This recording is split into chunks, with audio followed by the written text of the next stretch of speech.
언론에도 공개하겠다는 입장입니다. MBC 뉴스 남형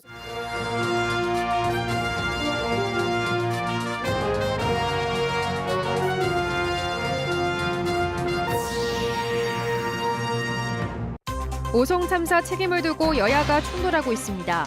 도의회 조사특위 구성은 다수당인 국민의힘의 반대로 무산됐습니다. 기록적인 폭염이 수해 복구를 가로막고 있습니다. 한낮에는 작업을 할 수 없어 더디기만 합니다. 수해를 당한 상인들과 집이 부서진 시민들도 막막하기는 마찬가지입니다. 청주시가 이들에게 먼저 재난지원금을 주기로 했습니다. 시청자 여러분 안녕하십니까? 계속해서 충북 소식입니다. 오송 참사 책임을 두고 여야가 충돌하고 있습니다. 더불어민주당은 원내 지도부가 합동 분향소를 찾아 김영환 지사의 책임을 물었고 국민의힘은 근거 없는 의혹 제기라며 역공에 나섰습니다. 충북도의회 조사특위는 다수당인 국민의힘의 반대로 결국 무산됐습니다. 김대웅 기자입니다. 박광원 더불어민주당 원내대표와 원내 지도부가 오송 참사 합동 분향소를 찾았습니다. 유가족들을 만나 간담회를 열고 의견을 들었습니다. 박광원 원내대표는 오송 참사가 관청에서 비롯된 재난인 관제라면서 그 책임이 도정 최고 책임자에게 있다고 김영환 충북지사를 겨냥했습니다. 책임자를 처벌할 수 있도록 최선의 노력을 다하겠다는 말씀을 드리겠습니다. 책임은 결국 도정의 최고 책임자에게 있다. 보수 진영은 반격에 나섰습니다. 오송 참사와 관련해 김영환 지사에 대한 최근 논란들을 근거 없는 의혹 제기라고 맞받았습니다. 국민의힘 충북도당은 성명을 통해 도정과 관련해 사사건건 딴죽걸기를 하고 있다면서 오죽하면 대형 참사가 나니 민주당만 신났다는 풍문이 있겠냐고 주장했습니다. 보수단체도 충북도청 앞에서 기자회견을 열고 수해를 이용해 김영환 지사를 흔들기 위한 선동을 하고 있다고 민주당 도의원들을 비난했습니다. 민주당 도의원 7명이 요청한 행정사무조사 특위 구성도 국민의힘이 반대하면서 결국 무산됐습니다. 행정사무조사 특위를 구성하기 위해서는 과반인 18명이 동의해야 하는데 더불어민주당 충북도 의원은 7명에 불과합니다. 국민의힘 도의원들은 오송 참사 특위 활동이 검찰 수사에 영향을 미칠 수 있어 부적절하고 피해 수습과 복구가 우선이라는 입장입니다.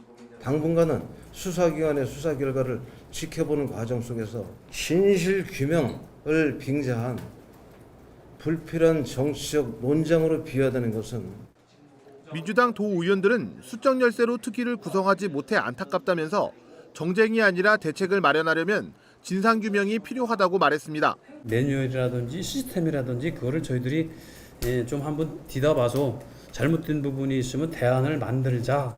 진상규명과 책임자 처벌을 요구하는 유가족들의 목소리가 높아지면서 책임 소재를 둘러싼 여야 공방도 치열해질 것으로 보입니다. MBC 뉴스 김대웅입니다. 지난달 집중호우 피해를 당하고도 여전히 복구를 마치지 못한 곳들이 많은데요.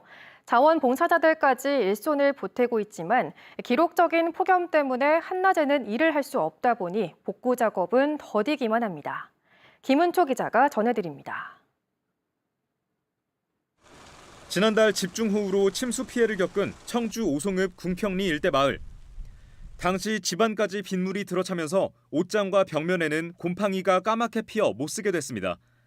전남과 대구 등 멀리서 찾아온 자원봉사자들이 옷장을 드러내고 벽지를 뜯어냅니다. 일일이 손으로 해야 하는 고된 작업에도 한 집이라도 더 도울 생각에 마음은 급하지만 아침부터 찌는 듯한 더위가 걸림돌입니다.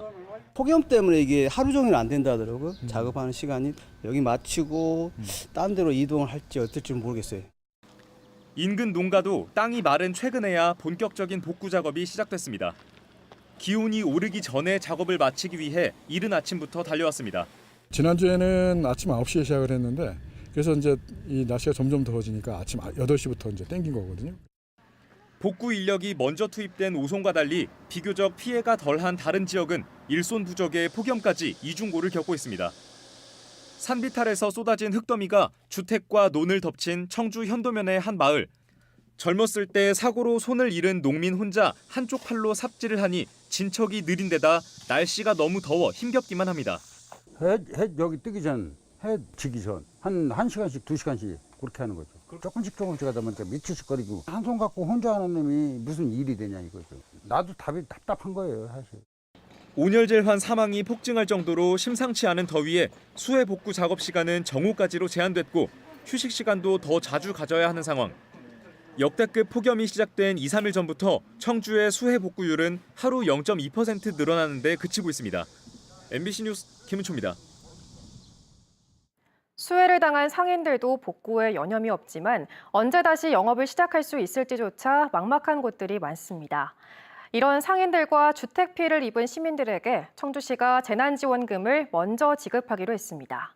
조미애 기자입니다. 지난달 15일 폭우로 마을 전체가 잠겨버렸던 청주시 강내면. 보름여가 지난 거리는 아직 제 모습을 찾지 못했습니다. 인도 곳곳에 수마가 핥히고 간 흔적이 고스란히 남았고 집기류가 다 잠겼던 가게들은 내부를 아예 드러내 텅텅 비었습니다. 영업하는 가게를 찾기가 어려울 정도입니다.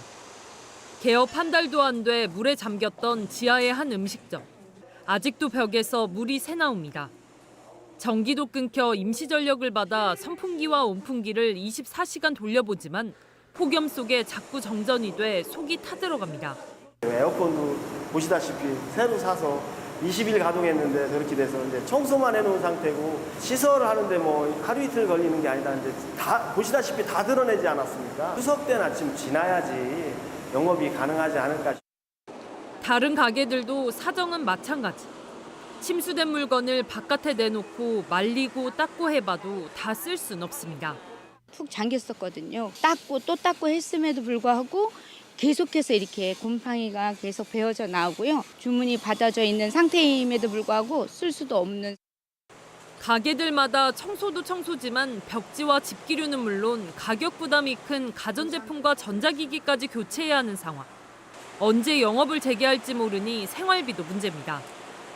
이렇게 당장 돈이 필요한 수재민들에게 청주시가 예비비를 편성해 재난지원금을 우선 지급하기로 했습니다. 청주시가 확정한 재난지원금 지급 대상은 상가 424곳, 주택 391곳입니다. 29억 8,300만 원 정도 1차적으로 지급을 하고 추후에 이제 그 정부 그 위로금이라든지 도 지원분에 대해서는 규모라든지 그 확정이 되면 그 후에 또 추가 지급할 예정입니다. 다만 해당 금액은 최근 정부가 발표한 피해 지원 상향안은 반영되지 않은 것으로 정부안이 확정되면 추가로 지급될 예정입니다. MBC 뉴스 조미입니다. 침수 피해를 당한 청주 지역 주택의 도배와 장판 교체가 무상으로 실시됩니다. 청주시는 오송읍과 강내면, 운천 신봉동 등 침수 피해가 난 주택 350여 곳에 대해 공동모금의 사회공헌기금 7억 원으로 도배와 장판 교체를 무상으로 해준다고 밝혔습니다. 또 저소득 가구는 한국에너지재단과 연계해 단열, 창호 등 에너지 효율 개선 사업도 하며 실크 벽지나 강화마루 장판은 본인 부담금을 내야 합니다. 폭우 피해로 운행이 멈춘 충북선 일부 구간에 내일부터 대체 버스가 투입됩니다.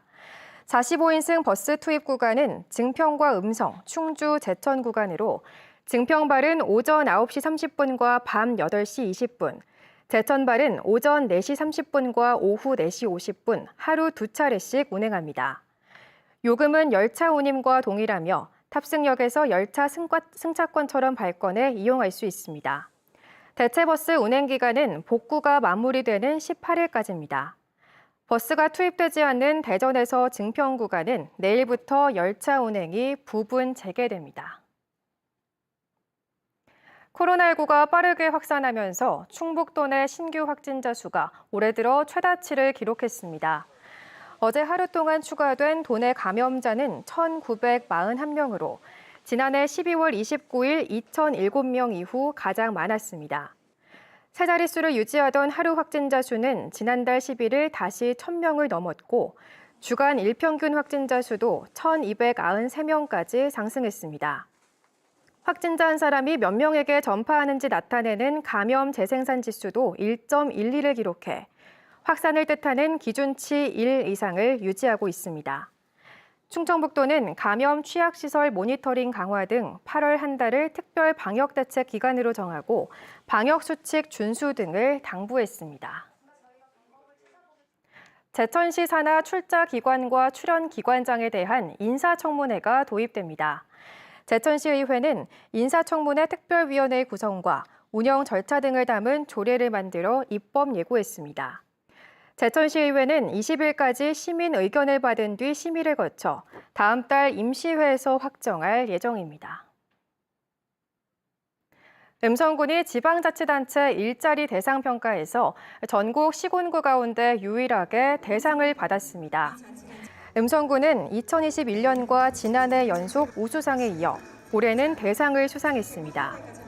음성군은 민선 7기 이후 투자 유치 10조 원을 돌파하며 현재까지 14,000여 개의 일자리를 창출했고 2022년 12월 기준 충북 고용률 1위를 기록 중입니다.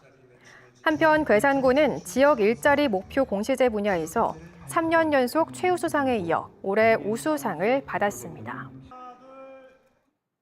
밤에 계곡에 들어간 50대가 물에 빠져 숨졌습니다. 어젯밤 9시 50분쯤 괴산군 청천면 화양리의 한 계곡에서 50대 남성이 일행과 함께 식사를 한 뒤 물에 들어갔다 숨졌습니다. 경찰은 갑자기 깊어지는 구간에 빠져 나오지 못한 것으로 보고 정확한 사고 경위를 조사하고 있습니다. 인터넷 강의를 나눠 듣자며 수험생에게 접근해 돈만 가로챈 20대가 구속 상태로 검찰에 넘겨졌습니다. 청주 흥덕경찰서는 지난 6월부터 온라인 카페에서 만난 수험생 30여 명에게 1,200만 원을 가로챈 20대 남성을 사기 혐의로 구속 송치했습니다. 이 남성은 지난 2021년부터 같은 수법으로 범행을 반복해 징역 2년 6개월을 받고 수감됐다. 가석방으로 풀려나 또 범행을 저질렀습니다.